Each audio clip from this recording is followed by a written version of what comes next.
We have more rooms.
Okay, everybody,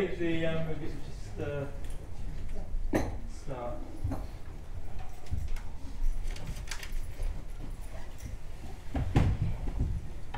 Just to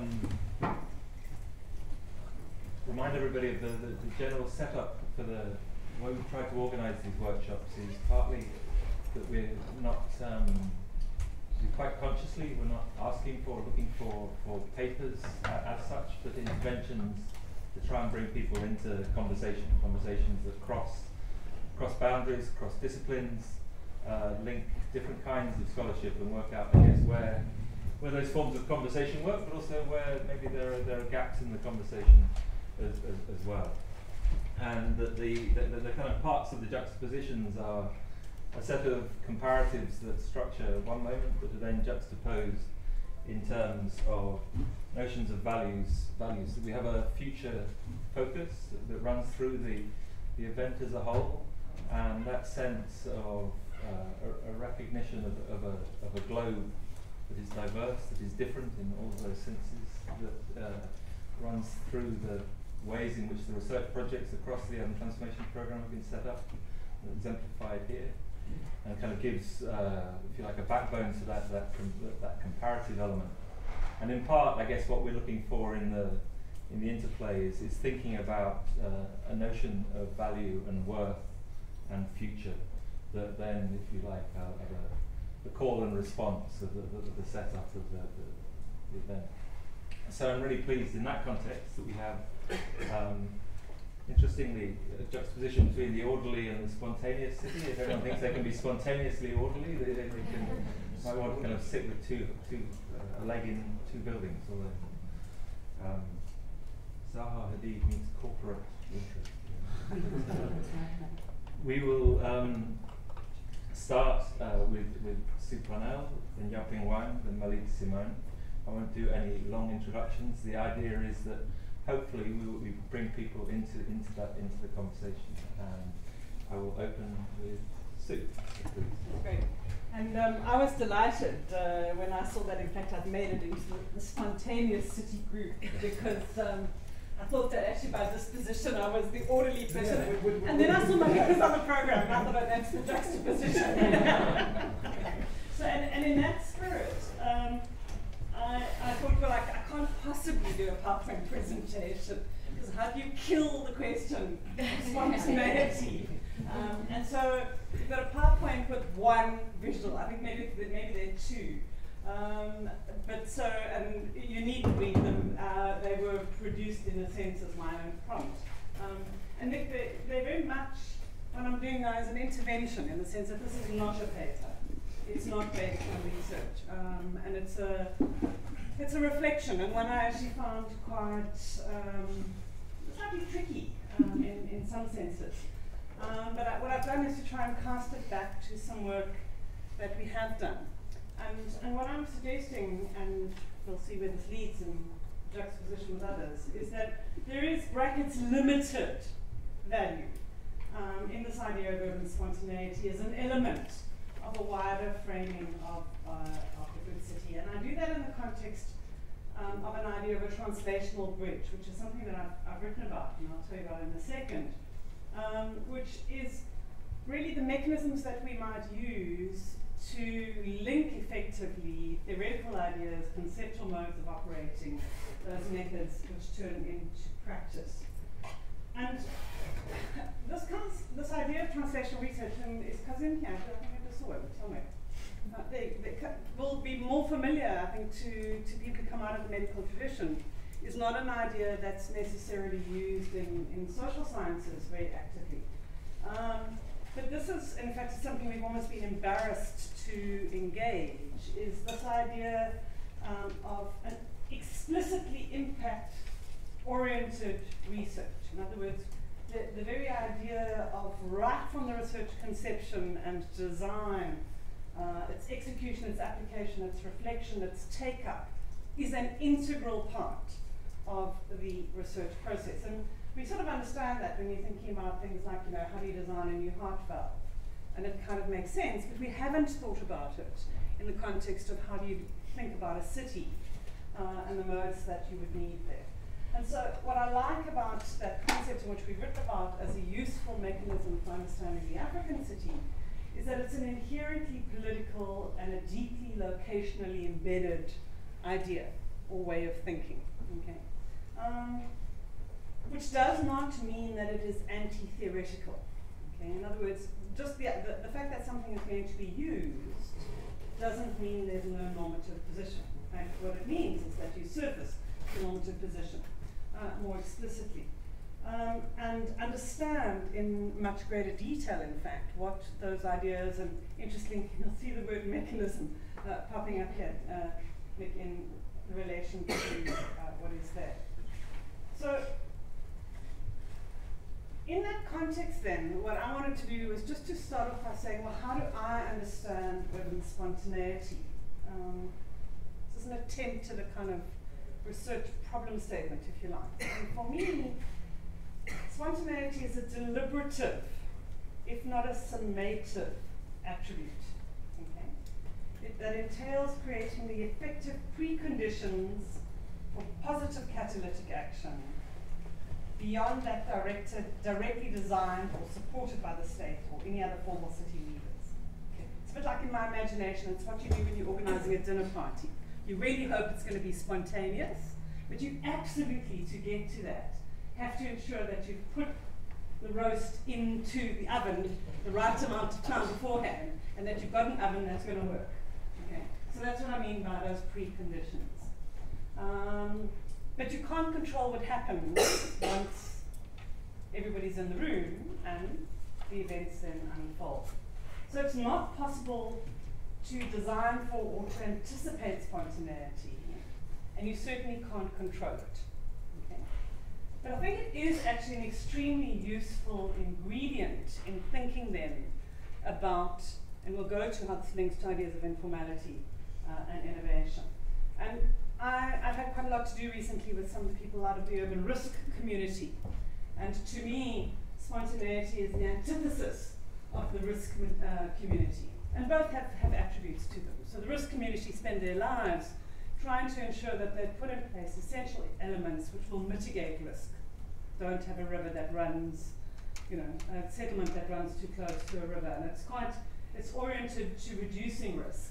Spontaneity, it seems to me, is something that can equally be managed into the urban environment. And I think it's in that context that we have to begin to start to be much more specific about what it is that we think has to be managed in. Do you have to put the oven on? Do you have to buy drinks? Yes, yes. Or what are the equivalents in the urban context? And it seems to me that the one thing, and perhaps you talked a little bit about this yesterday, is this question of having some institutional flexibility and adaptability, okay? That you can change things as circumstances change. So the design of government itself is something that one needs to be thinking about. Personally, I think democracy is really important. It's messy, difficult, but it really is an imperative to achieving the kind of spontaneity, to the shift in political positions, the adaptation of ideas, to the reorientation of normative values. You can't do that, I don't believe, easily without a democratic process. But then I think that there's some quite more, there are some harder things, some material attributes which we might want to talk about. And I think, Malik, this is the bit of me you'll recognize as the bit that should have been in the orderly city community. The bit that says, actually, there are some non-negotiables on what a state or a state substitute, I prefer a state, a democratic state, is able to provide. And I define those as public good investments, okay, by which I think of things like a sanitation system, the ability to turn on the tap and to get water. Personally, I think it should include some mechanisms for mediating in the urban context intergenerational value capture. In other words, some form of inheritance tax, property tax, any number of those kinds of attributes. Things, in other words, which prevent spontaneity for huge proportions. And this is resonating, I think, a little bit with the stuff that Monique was talking about earlier. The preconditions for safety that mean that women, for example, can be spontaneous and can go out at night in a group of women or on their own. And that for me is an element of spontaneity, and it's not one that can be achieved without some preconditions. So urban design is crucial. Health and well-being, the ability to walk, the ability to have a long and healthy life is a critical element of that spontaneity.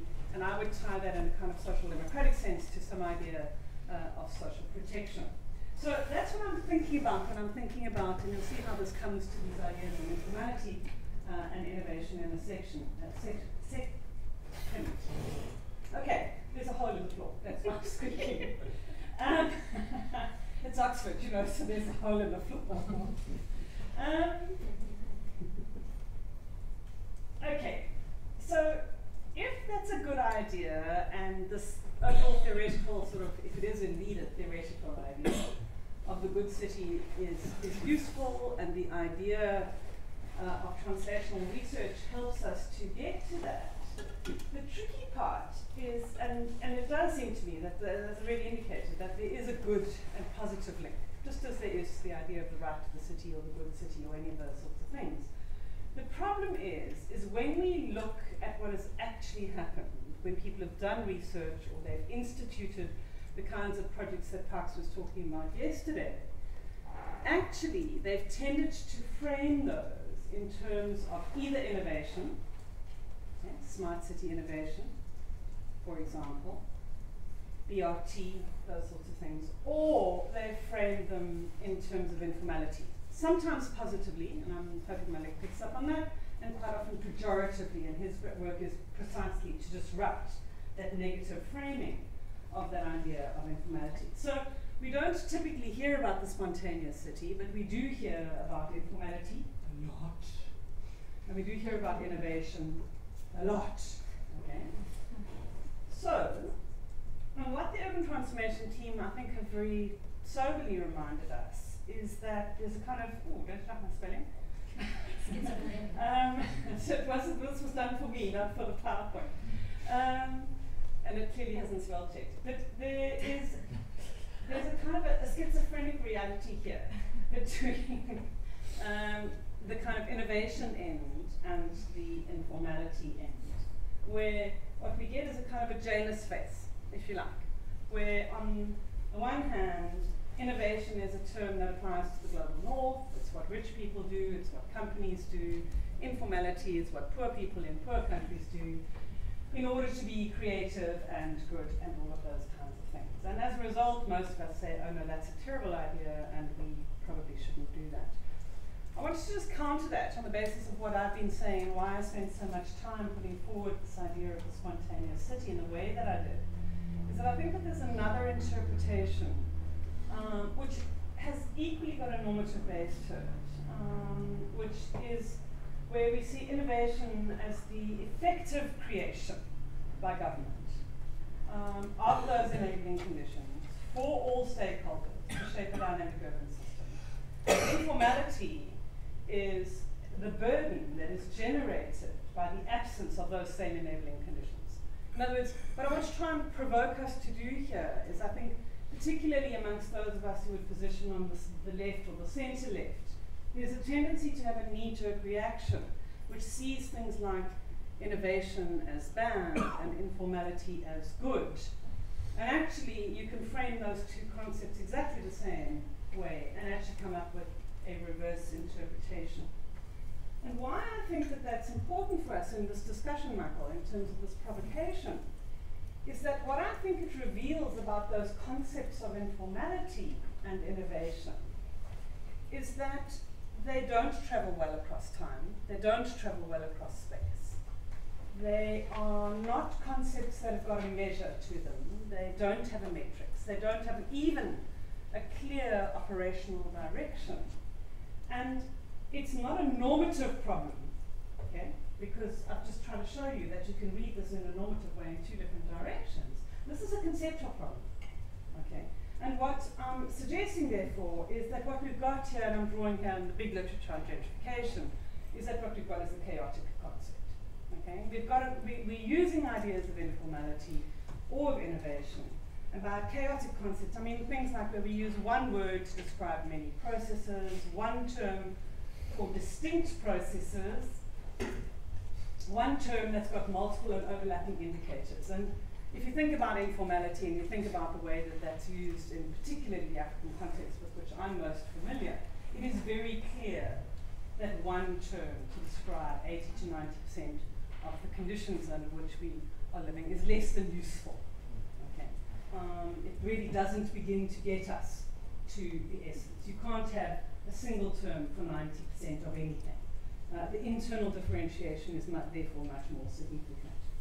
And so, in a way, what I'm suggesting then is because they can't be measured, because they can't be bounded, because we have no understanding of the relationship between theory and method and data, these cannot be concepts that are useful in a translational way to think effectively about the spontaneous city. And so I'm suggesting that we dismiss those concepts completely. And more importantly, and I think this is my last slide, that we take the provocation to instead come back and say, well then, if we thought it was such a good idea to think about spontaneity in the city, and we did, or I suggested that it was useful, it made us flexible, it made us responsive, it was the counter to risk, then I think we need to have a thing which looks much more carefully at the relationship between big ideas and the conceptual words and tools that we use. Because what we see in both theoretical practice and in the practice of city officials, of investment people, is that it is precisely, and we know this from the literature on the world city, a less than useful chaotic concept, a tendency to conflate what we believe to be a normative position, which is good, with what is actually a useful and a robust and a facilitative concept that actually helps us to begin to prioritize. And so the conceptual tools that we use, it seems to me, have to be interrogated in a methodological way in much more serious terms than is certainly current practice within the urban community. And as we begin to engage with each other across our disciplines, that rigorous interrogation has to be much, much more explicit. Gives me the willies, because I hate the idea of having to be explicit about my method and having a section on method, but it does seem to me that we have slipped very, very far to the point of being immoral in what it is that we are doing. And so if we are going to be much more fixed or secure in what we say, we can also therefore be much more articulate about what it is that we actually are demanding as the basis for our spontaneous party of the city. What is it that we actually need to do? What does it mean to turn on the oven for the urban party? And it's that context that I wanted to leave you with.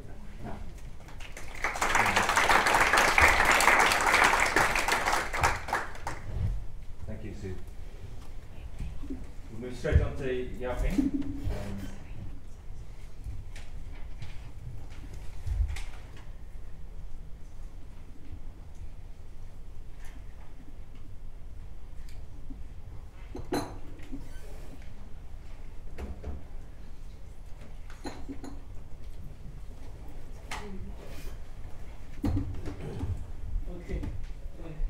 Thanks, Michael, for arranging this and giving me an opportunity to talk about it. Actually, I was seeing this spontaneous city and also sort of left to me with the spontaneous part of the city. I think I like that idea. And I always feel we probably need to see see cities in different ways. And the message I try to put today is a good city is not a posh or glossy city designed by professional planners, constructed by world-class architects. And that is only part of the city centre. And if you go to China, many of the places show that kind of things. A good city should provide a place which is affordable, flexible, suitable to all sorts of residents, rather than just the rich in the cities. So that is the idea I tried to fit. And I was given this title, Spontaneous City, so I was thinking what to talk about. I got several projects. I worked on China, but I thought probably urban villages is a good idea, but didn't realize Cecilia talked about urban villages as well. But you will see probably it's not necessarily wasting the time, and we work in different areas. And to the place I have been worked on it is in Shenzhen for many years. Shenzhen is a new special economic zone in China starting in the 1980s, and which originally there's no city. There's many towns, many villages, and the village began to urbanize, and with investment from Hong Kong. So urban village development actually is a dominant feature in the Pearl River Delta regions. All the urbanization process probably have been influenced or led by the urban villages. So what is an urban village? It's a village with there traditionally do agriculture or fishery, but because urbanization, land have been taken over for construction, the local villagers have no way to earn the living. So what they have turned it to so-called producing housing. So they rent houses to migrant workers. So the original local farmers work in partnership with the incoming migrant farmers, produced this special phenomena in China they call the urban villages. So this is the bottom-up process of urbanization. And the local farmer and incoming migrant farmer to produce it without much involvement of the planners. So probably I will not use the slides because the time is quite limited. Some is overlapping with Cecilia. And I feel the urban villages in China actually solved a quite important problem of rapid urbanization in rapidly urbanizing regions. Housing shortages, particularly affordable housing for the lower income, is always a problem for poor countries and for fast-growing cities. And if we rely on the government to provide affordable housing for such large a population for such a short period, it's always difficult. But in China, the farmers created these urban villages. They built initially a house with actual rooms to rent out. After a few years, they earned some rent, so they built another layer on top of the first layer and a third layer. And after about 10 years, you can't just stand on top anymore. They demolish it and build family-based cover blocks in Shenzhen. So the area we studied, most of them was 5, 6, 7 stories high. And some places could do 12 stories. So these very small family-based buildings. I think probably some of the this is the first generation of villages. They're renting spare rooms to the migrant workers. And later on, these are the so-called urban villages in Shenzhen areas. Each of the buildings is owned, constructed, managed by one family. So it solved the two problems. Local farmers have economic activity, and the incoming farmers work in the factory, but they have a place to live. It solved many different types of problems.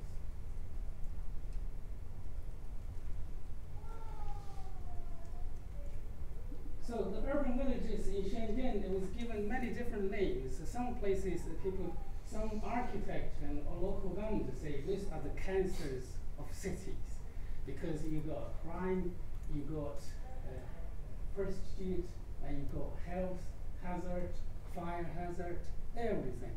And the urban villages is a bad place, because the building, you can see that the local called a kissing building. So two neighbors can kiss each other through their windows, or shake a hand buildings. But it does solve a lot of problems. The most important thing in Shenzhen is the majority of the local population actually live in urban villages for quite a long time. 80s, 90s, even around the 2000s. And that table shows you in Shenzhen, the local residents is only about 25%. So the migrant workers are 75%. Most of the migrant workers can't afford to buy a house. They need to rent it. So they're renting all those villages. And you can see the skills. Some of the villages, this is some of the samples we looked at. For example, the top village originally have 572 households. They own about 716 buildings of the tall buildings. They provided accommodation for 61,800 residents of migrant workers. So that is only one village. Each household offered about over 100 rooms or beds to the migrant workers. So that's the kind of housing problem solving initiatives. It can't be solved by government building affordable housing. So this spontaneous development of the Chinese style is actually, I think, it's a revolution. It's a major feature of the Pearl River Delta development process. They also provide factory spaces, because the villages have people migrant to Hong Kong in the 1960s and 70s. They swimmed over. They work in the factories. And when China opened the door, they bring back the investment from their factory and invest in their village. So the villages are the word factories we have using the goods in our shops here. And it's not necessarily everything happened in the village, but the village played a quite important role in industrialization. And the local shopping cultural facilities you can also find in the villages. So why urban villages? inequality has become a major problem around the world. And the diagram shows the top 10% and the bottom 10% of the income gaps in China. You can see that gap is growing faster and faster. And the commercial housing China is building, many places become empty, and you got ghost towns because it's too expensive for people to buy or live in. And more rich families buy them not for living, but for their grandson which have not been born yet, or something like that. Or they just put on the market waiting for the price increase. So that kind of market which is working dominant to the Chinese urban economy, but it does not solve the lower income working class housing. The urban villages, they did it. So it's a quite dynamic process. And I'm not saying all the urban villages should be kept, don't change it, but what I'm arguing is this simultaneous urban development have reflect the local culture, the local economic situation, and they have alive from gradually growing to become older and dilapidated and needed to be regenerated or redevelopment. But they should not be targeted to say we must replace the urban villages in 5 years. Many of the local authorities have tried that kind of policies. Most of them actually failed it. And successful urban village redevelopment in pure rural delta region, there are some, but it costs a huge lot of money as well. So the argument I'm saying, even China had this revolution of urbanization, and people thought, oh, the Chinese government planners have done a great job. That is only part of the story. Every city you see, the central area, the posh area, the main function area is planned. It developed quite fast. We have the so-called architecture's playground, and so anyone got the idea, you go to China and build it. But there are also simultaneous development areas in every Chinese city, most of them around the urban villages. So I'll put that to kind of model. So in China, there's two processes of urbanization. One is the formal one. The government will take off the fresh agricultural land, build things on it. They left the village because it's too expensive initially to use the village. And they built on the fresh agricultural land. The villagers actually find a way to live in the cities. The urban villages provide local farmers a way of learning of the city life from producing agricultural products to renting. And it also provides ground for the income farmers to learn the city life because they are living with the farmers' environment initially. It's not very different from the rural areas. So this kind of learning adaptation process in the urban villages, everywhere you go, you can see quite clearly. So I think that is the main argument I'm saying about different locations. Urban villages are different, and you have the central area where you get peripheral ones, you get half urbanized ones, and they also have different kind of economic activities, and I will not go through that kind of detail. And that is a diagram I can show how the urban village economies have, where the money comes from, the agriculture decline, the rent increasing, and gradually the urban villages will become an urban community, but maybe it's just for the lower income, not for the rich.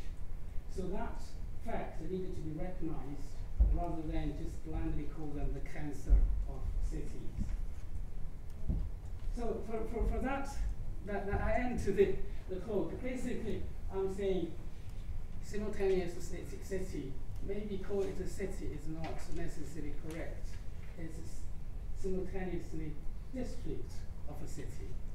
And a city can't be entirely simultaneous. And a city can't be entirely posh designed by architects because the population are not all super rich. Every city, we have poor, we have middle income, we have the rich ones. Everyone should have a place to live. And every place, even the urban villages, have a proper life, we need to let that go through that life stage rather than forcefully trying to clear this away. So, okay. Thank you.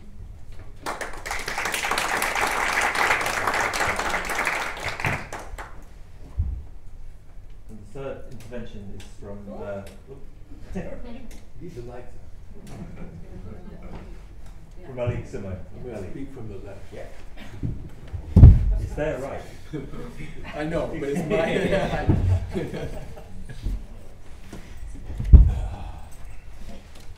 Okay. This is for cities that have, for some reason or another, spontaneously grabbed me over the years, and who wear their badness with a bemused sense of indifference. So Salvador, Abidjan, Khartoum, Beirut, Amman, Karachi, Jakarta. So in the scores of working class districts within which I have worked and lived over the past decades, there may be a univocal and incremental line of progress in living conditions that has been attained when measured as an aggregate of life trajectories. But when broken down as stories of individual and household lives over the course of time, this aggregate of progress has been realized through wild fluctuations in these very individual stories of often inexplicable ups and downs, stories of sudden accumulation and loss, luck and catastrophe that have dispossessed individuals of stable orientations and operational platforms, that have pushed people far and wide, as well as pushed others into narrow crevices. That which would seem to tear a district apart is sometimes at work as its guarantor of a plausible statistical mean. And sometimes districts are simply torn apart, especially when simple meanness dominates, where the mean is one barrio boss with an empty taco shell left standing.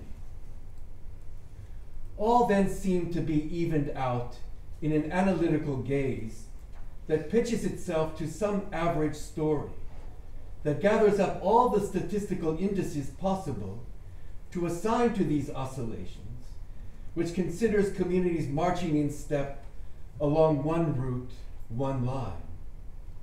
Progress becomes the normalization of sharing protocols and algorithmic designs that figures its way across large data sets in order to support locational decisions, balance urban processes, and maximize economic multiplier effects and sustainability. The economic entity, whether it's the district, community, or region, the economic entity that progresses is constituted through these measurements as a collective subject. But it is a subject not made up of stable components, but rather components that are passing through each other at different speeds and capacities. Some on the way up, some on the way down, and some entrained in more circuitous routings. So that the individual identity pointed to in the story of that collective subject is itself rerouted into a more linear narrative, a kind of shape-shifting made up of fluctuating disjunctions between the deployment of I as some kind of stable referent and its shifting uses as pointing to varied manifestations in different contexts. So the collective attainment is not one of a collection of clearly defined individuals, but as Celia Lurie says, a moving ratio of more and less than ones in which authenticity, belief, doubt, and speculation are always the contingent outcome of a serial calibration of signal and noise, interference, and uncertainty. In these districts of the poor and working class across the South where I have worked, significant dimensions of the lives of the elements that make up these districts then appear to address no specific concerns, no specific targets. They conjoin rhythms of occasions and practices not easily attributed to any single person or thing. They are rather shifters in a complex politics that may use the occasion of specific enunciations actualized in particular circumstances to create context for bringing provisional collectives to life, ones that don't pin down their constituents to overbearing judgments or histories. These contexts enable endurance, not for the durability of clearly knowable entities that must be defended or liberated at all costs, but for endurance as something that is felt, where what was aspired to, what was sacrificed for, what was the compelling imagination of all the strivings and hard work of care is not necessarily lost. In circumstances of intense volatility and uncertainty, circumstances that characterize many urban districts across the South, it is important for residents not to draw too much attention to themselves, to not stand out, particularly if they enjoy advantages that others may not have, if they prompt envy or exude a constant sense of dependency. At the same time, residents cannot be viewed as simply adding to the repetition of an endless grind of drudgery and dissolution. They cannot situate themselves as merely expendable, a surplus of suffering. They must become a small niche of exception, of adding something different to the fabric of mere survival, but in such a way as to be able to control the demands made of this singularity, always vulnerable to depletion. So, how to calibrate these measures of dissimilitude and daring, these efforts to blend in and to exceed that norm, where each maneuver risks a debilitating cost, could easily flip to its other side. How not to get double bound by the exigency to play things both ways. Now, these require astute observations that involve multiple angles, require particular ways of moving through grimy lanes, overbearing domestic disputes, random violence, and the ideology of the street. The lives of residents must ramify, but in ways not easily traced back to them, but which nevertheless open corridors for these same residents to keep on moving. Here, experiments to make something happen spiral out and in, bear down and ramify outwards, not in clear, direct channels of affecting, but in wavy, circuitous lines. This does not simply offer an approximate description of the way residents' maneuvers ramify, but also point to the incessant search for positions from which to observe the swarm of these maneuvers across the landscape of apparent drudgery and danger. It seeks positions where a person becomes more than one and less than two. Here, what would seem to render everything about a particular district is just one more piece of toxicity becomes a strategic device to occlude the lengths that residents go to in order to observe something differently, something tentative and momentary. Thus, domestic workers in rich households, janitors in multinational headquarters, security guards in research installations, drivers of the elite, toilet cleaners in airports, enforcers for local politicians, rogue police, mechanics affixing false compartments on delivery trucks, pirate electricity connectors, card sharks, Pentecostal pastors, button stitchers, sewer technicians, shaman, fabricators, counterfeiters, and hackers all spiral around each other and their respective places of operation. in their dancing around and with each other, they destabilize and articulate, enfold and detach. They are simultaneously the substrate of all urban productivity and the detritus. While it is unjust that so many must stake their sustenance on complex collaborations, actions that are vulnerable to breakage, excess demands and hopes, and that involve too many variables, it is also unjust to reduce the work that gets done to simple generalizations about predation.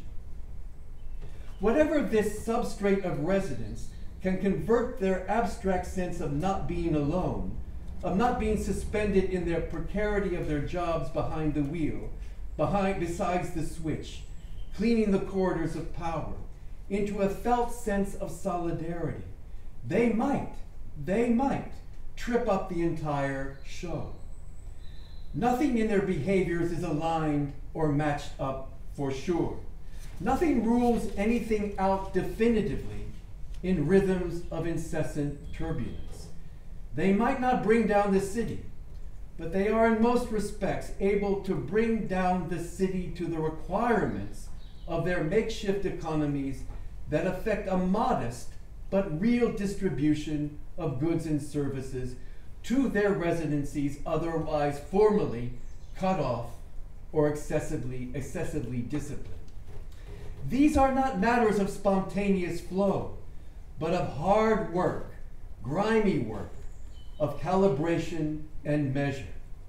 It is about residents passing by, measuring themselves up along whatever is momentarily gathered, employing all kinds of makeshift measures to regulate proximity and distance. Measures consist of many devices, many ways of seeing and calculating, many operating according to a strange mathematics. Rhythm is produced from these measures, from the efforts of the connected and disconnected to create refrains, momentary stabilities that offer up a repertoire of vernaculars, gestures, and sensibilities that can then be taken up to twist and turn a place into some malleable yet steady arena for people to pay attention to each other, engage each other, or not.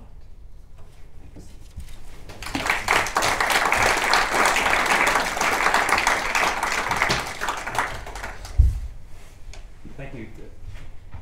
Clearly we have three nicely contrasting takes on how we think of making what is spontaneous and extemporized visible and organized, I guess, from our speakers.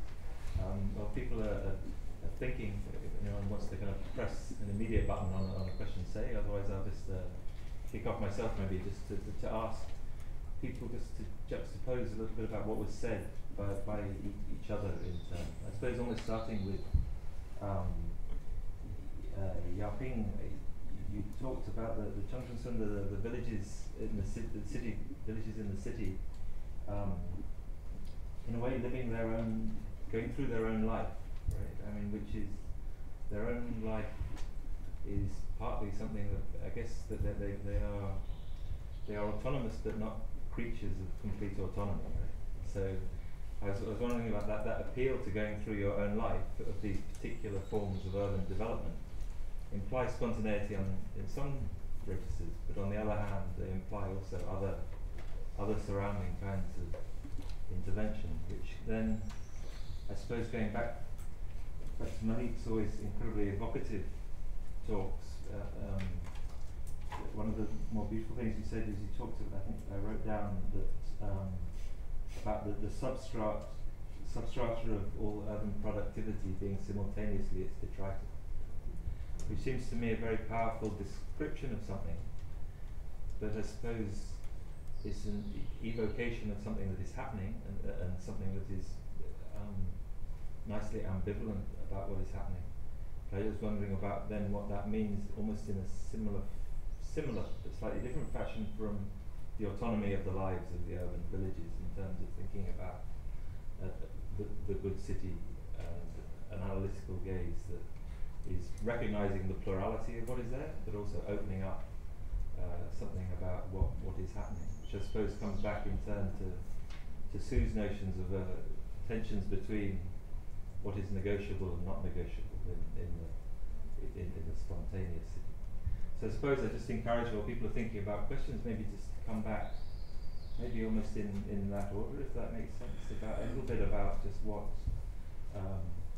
those forms of spontaneity as defined mean in the context of the boundaries, the possibilities and the limits. Yeah, Ping, do you want to start maybe and then we'll open up a bit little. Yeah, I think in China it's quite interesting.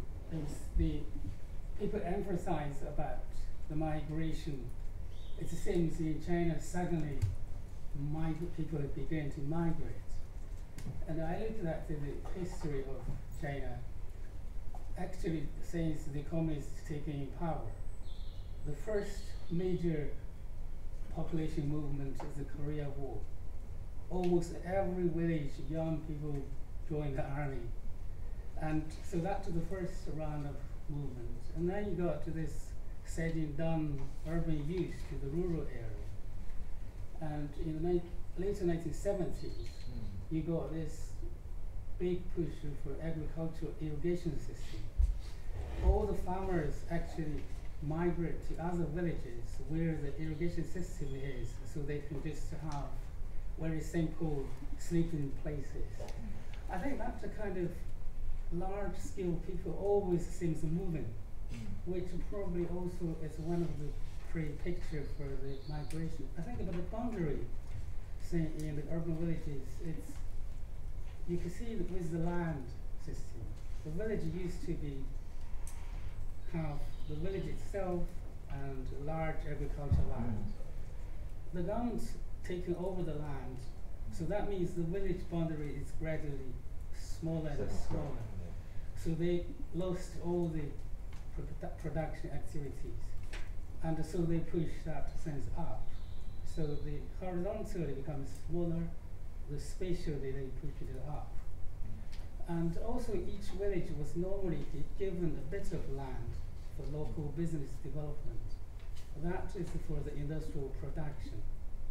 So I think the space is always dynamic, and the case in I feel the urban village redevelopment argument is initially when the village was developed, the developers are not interested in the village.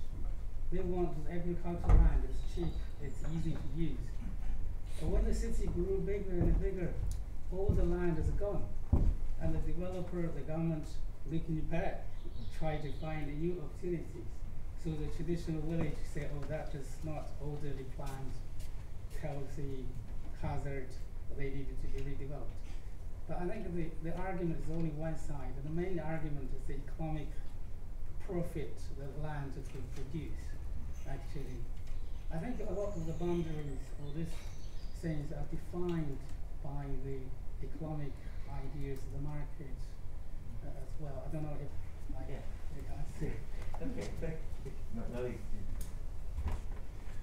No, I mean, it seems a key problematic is within urban regions that have historically long been governed through multiple sovereignties, not just in terms of territory, but in terms of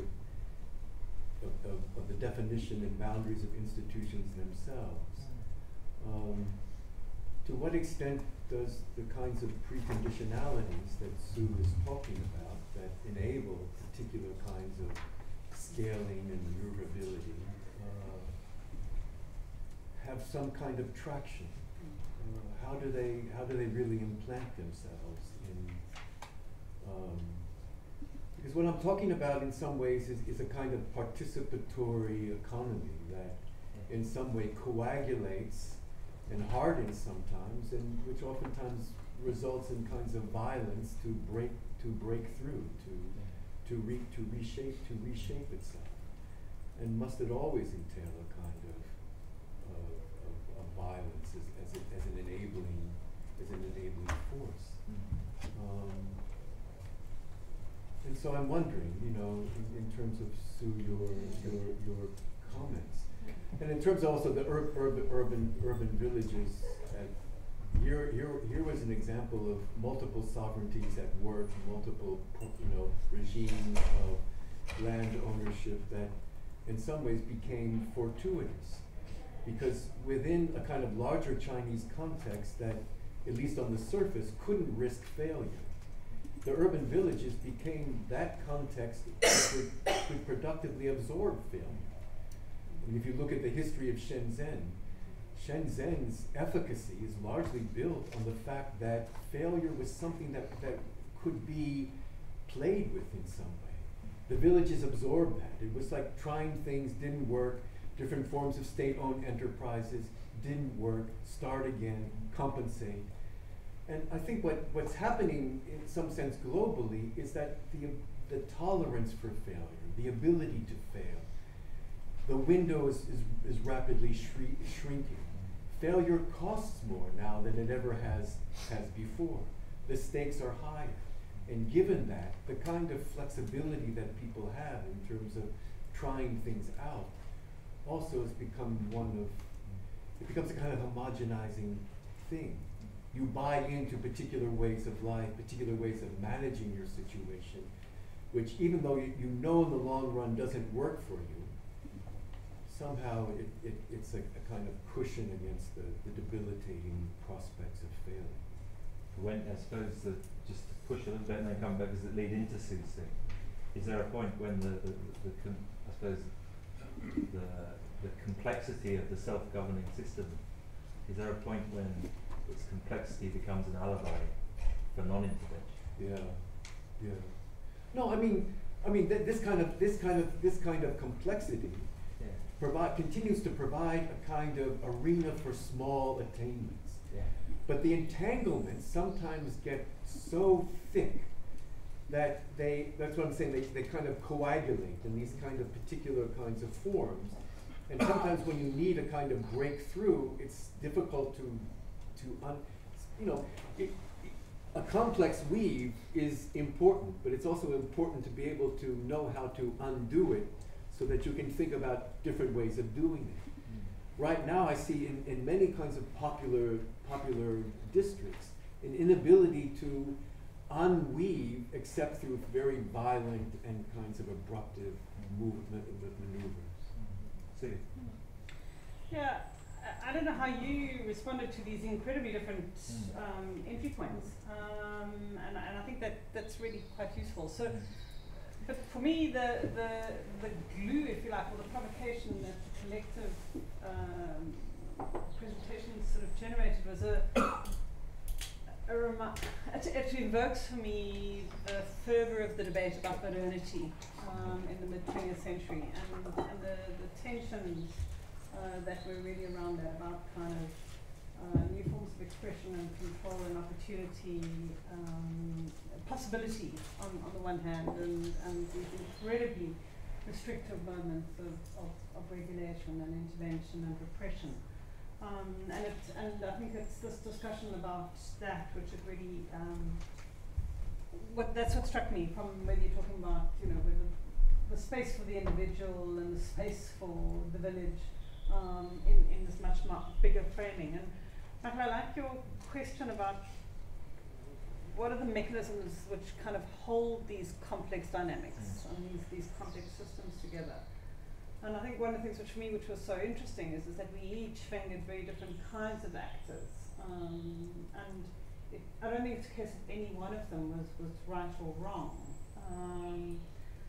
Whether it's the people, the community, however framed, or some form of the state. But clearly kind of an uncertainness about kind of either what its role is in mediating this very difficult process of urbanization. And what I don't think that we got collectively was how they sit together. But I thought that between us there were some really interesting issues raised about the sort of the interplay between individuals, households, communities and the state, and the way that perhaps speaks to these sort of bigger collective things. I mean, I was really struck when you were talking, I think, about, what happens with the village in China is you scale that up and it starts to be a dynamic which is not really about the city, actually. It's not even about the nation. But if you think of it, I think, it's sort of, for me, it's almost the rise and transformation of the Chinese village system is perhaps the symbol of our transformation into a very different kind of global practice and reality. And you were saying that. So I absolutely took that. But I suppose for me, I would come back to this thing of saying we've got to be much clearer ourselves about what we can and should be mediating, because it's very clear that some of this urban process has to be mediated, and what it's possible to mediate. And the dangers associated with that mediation, the violence that you allude to. But for me, there's violence in not mediating. The failure to protect is as bad as the violence of oppression. Okay, let's open up. We've got a couple of questions lined up. I've got 1, 2, and 3. 4 actually, I think. So let's take them in pairs. We'll go 1 and 2, and then 3 and 4 at the back, if that's okay. So. Thanks for the great papers. So Malik, the phrase I latched onto was the ideology of the streets, perhaps an evolution of people as infrastructure, and I think that clearly has a kind of meaningful and intentional tension within it, which for me meant that from, I guess, like a traditional Weberian sense, ideology is a byproduct of institutionalization. So I guess to link to Sue, in that sense, at what point do the subjects of informality, informals, institutionalize their understanding of that term? And I say this because in my research, for example, people who are stealing homes have adopted the Arabic term for informality, ashwa'i, to mean of kind of practical expertise. And explicitly uses to leverage like real tangible gains in the law, at least the law of private gated communities. So yeah, I guess when does ideology of the street also when does informality become I guess an ideology in of itself, or a term that people start to label themselves as proudly?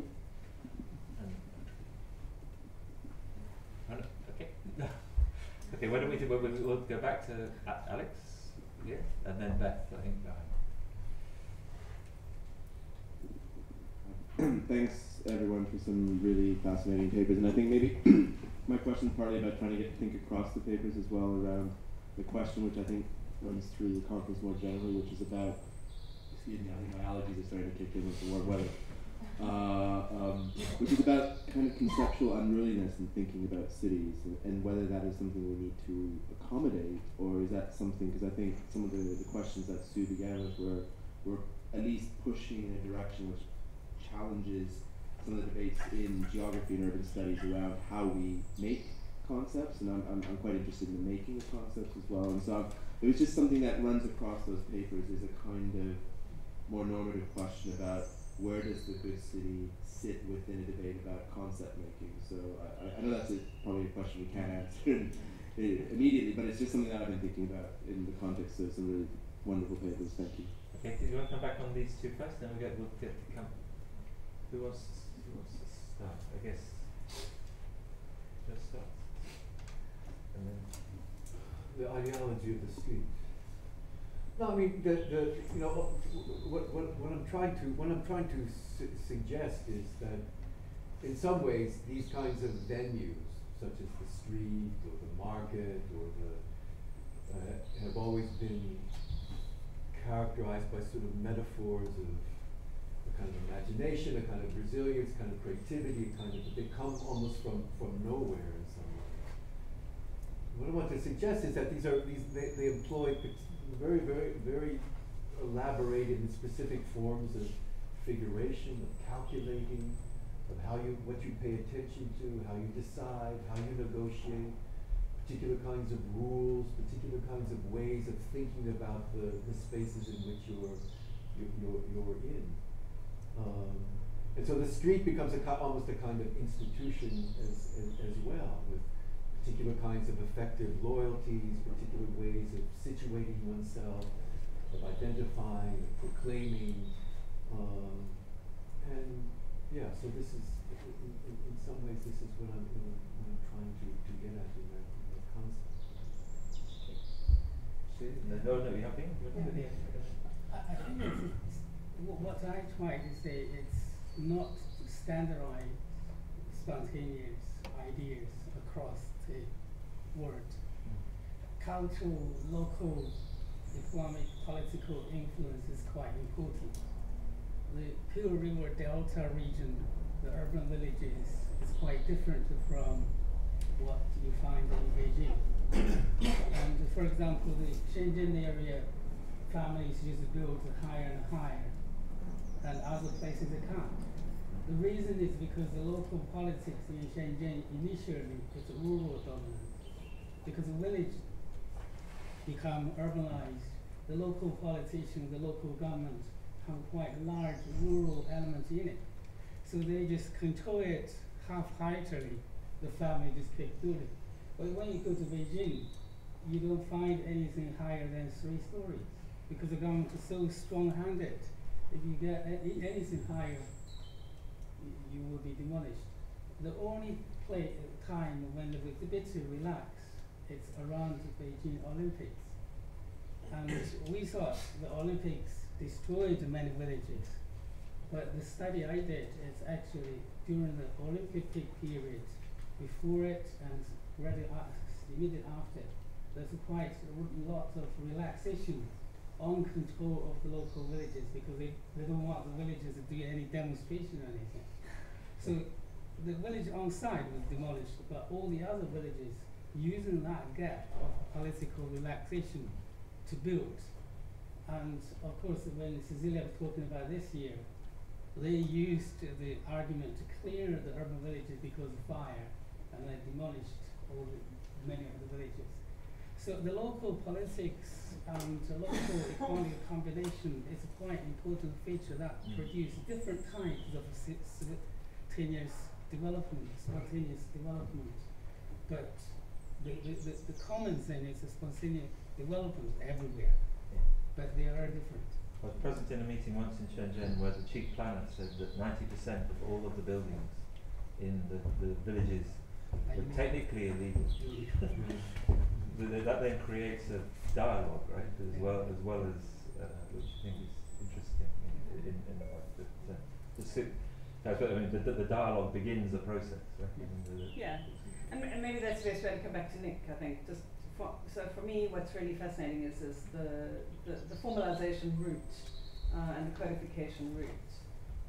But within that, for me, the tricky part is who assumes power at different phases.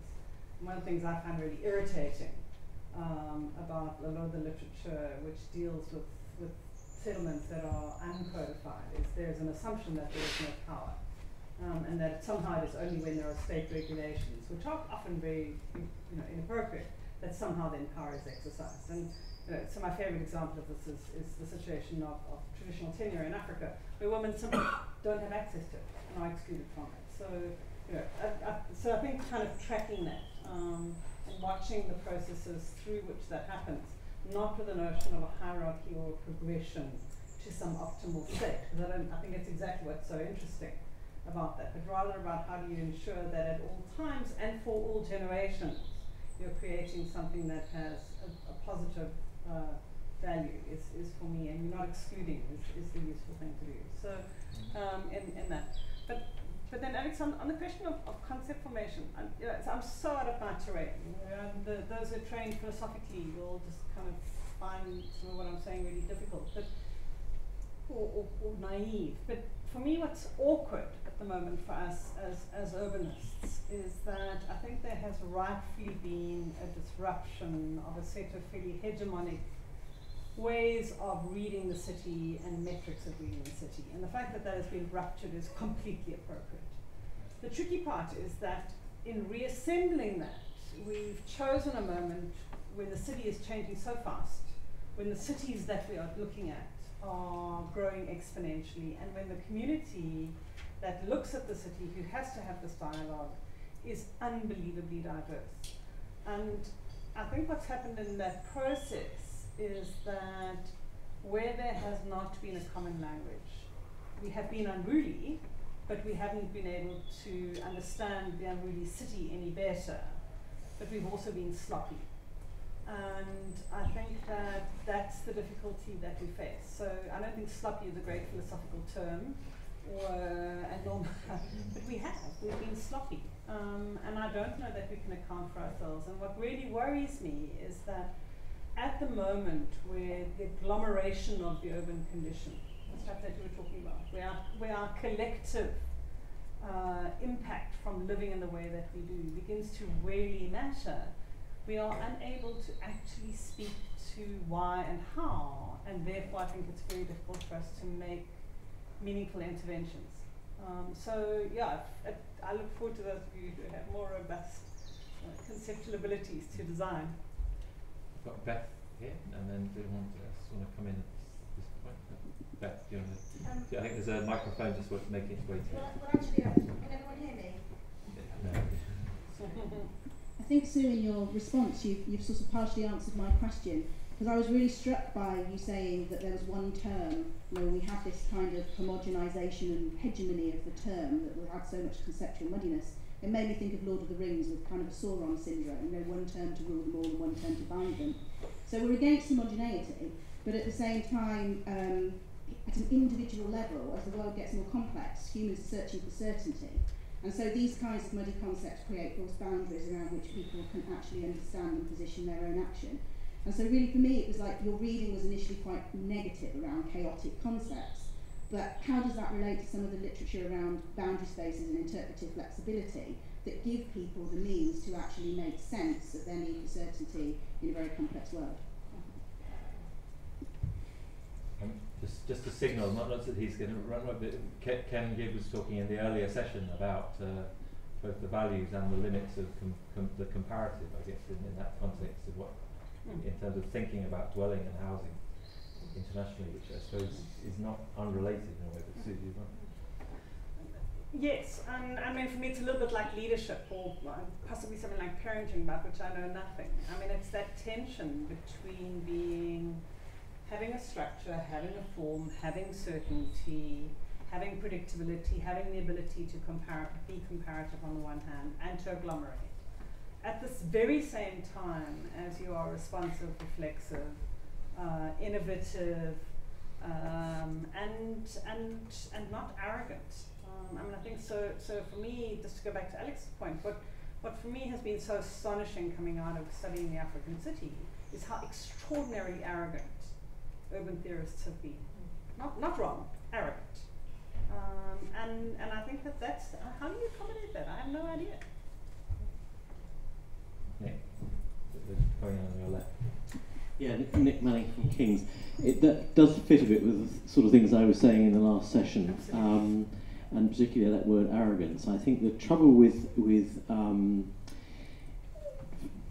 in response to the speaker at the back about having usefully concepts that many people can relate to is that the question, to paraphrase Ray Parle, is whose concept is it? Because people with power push their concepts on people who haven't got power and say this is the way to look at things. And I think we have to, I very much warm to your idea of trying a bit more conceptual rigour and about what we're talking about, so that we can't be pushed around by fashion or indeed by concepts which happen to be very convenient for some people in the city and not others.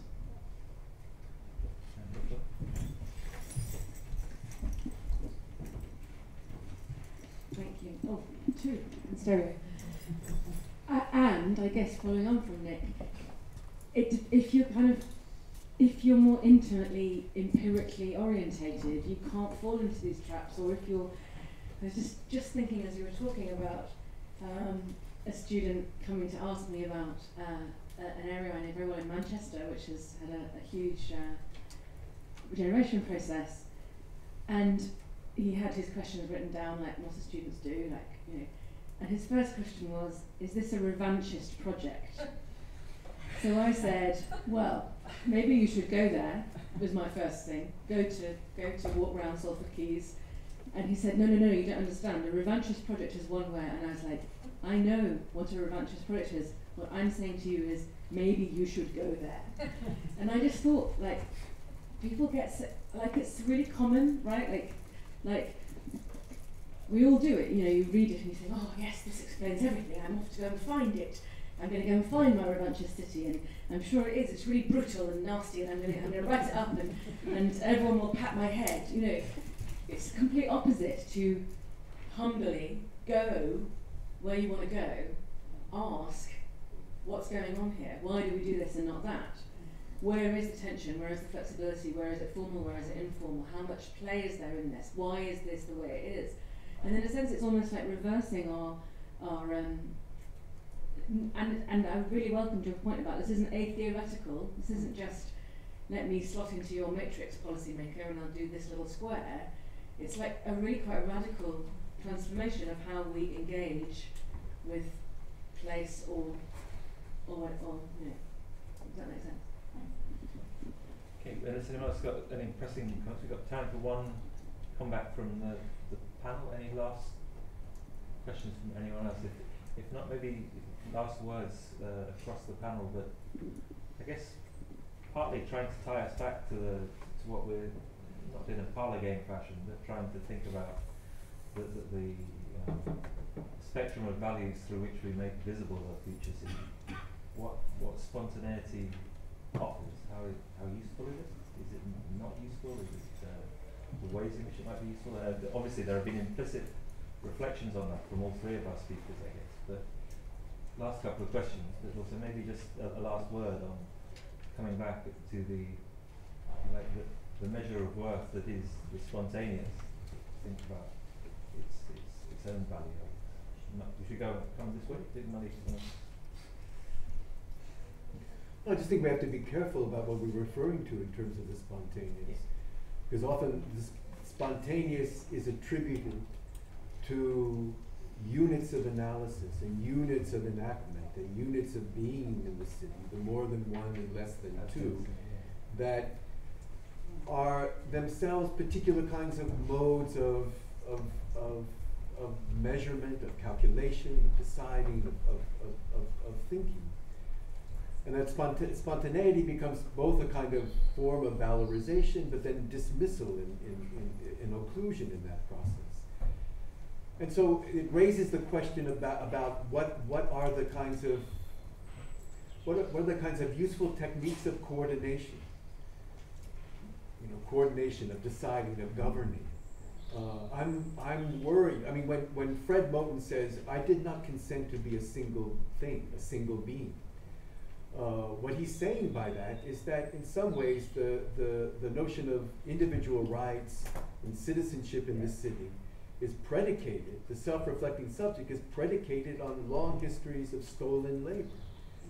And in some ways, are there modes of governing that somehow think more about the coordination and the translation upon multiple vernaculars, multiple repertoires of enabling people to pay attention to each other, to take each other seriously, that somehow don't rely upon these kinds of notions of the citizen and a kind of univocal voice of government, like single policies that hope to, in some sense, address the kind of multiplicity of things going on within the urban region. But sense of what does it mean to coordinate? Yeah, I think it's the main argument I put is spontaneous development differs between different places and over time, but it's common everywhere to have this phenomenon. I also feel researchers focus on slums may not necessarily get the right solution for the slum. Researchers focus on the posh city areas may not get the best solution for the posh area.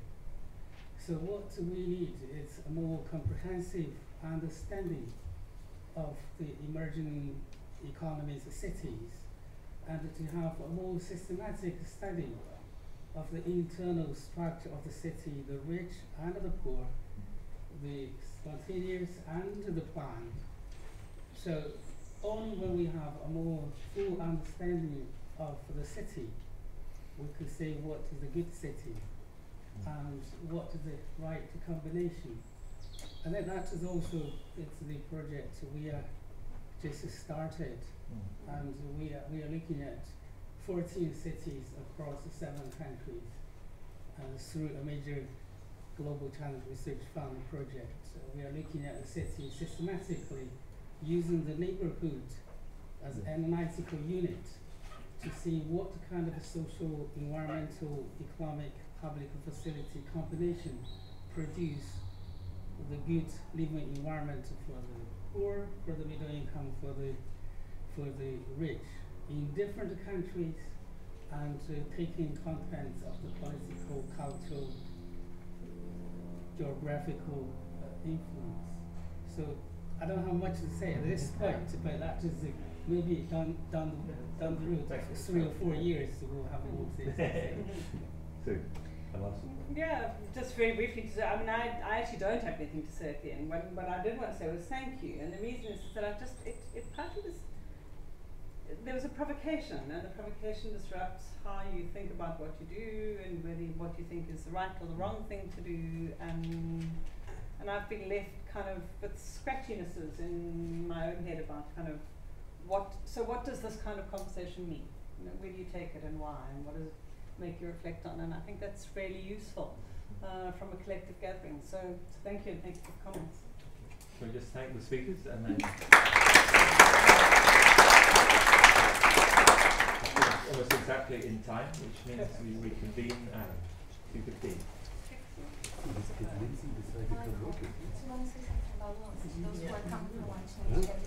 Okay, those are everybody who is eligible for the lunch. Please take a I was going to say, what would you call this? A ticket from Anders.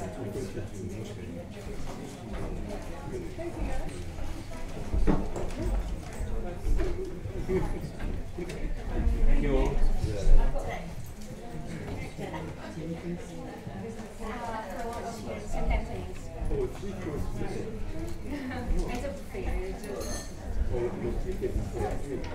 Oh yeah, you can select salads, main, and dessert. Yeah, it's not messy. It's for lunch. It's for lunch.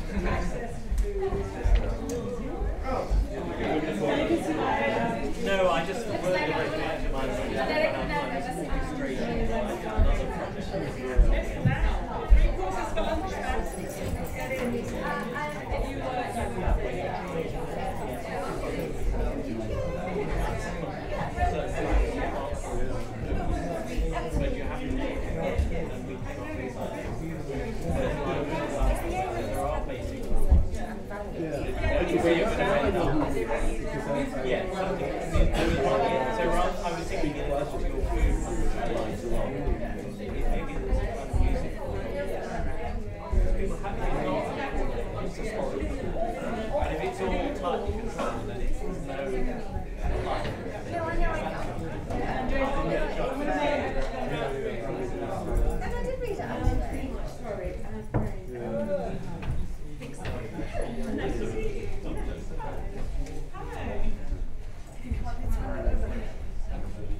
Before this conference.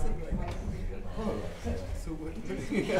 Okay, so the completely different way to serve it actually was quite, I thought it actually worked extremely well because it's completely different reads. Yeah. But I'm pleased to hear you say that.